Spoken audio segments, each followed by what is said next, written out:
अहिले चाहिँ हामी लेप्चा जगतको टोयबाट कञ्चनजङ्घा बारीपति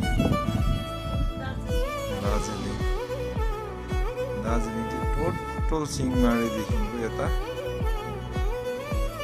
82सम्मको रेन्जले यहाँबाट क्लिक गरिन्छ।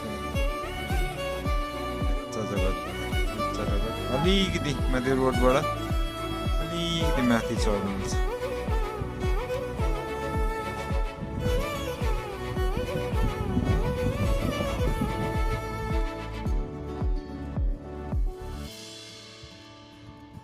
यहाँ चाहिँ ढक्कै कञ्चनजङ्घा दामी छ है।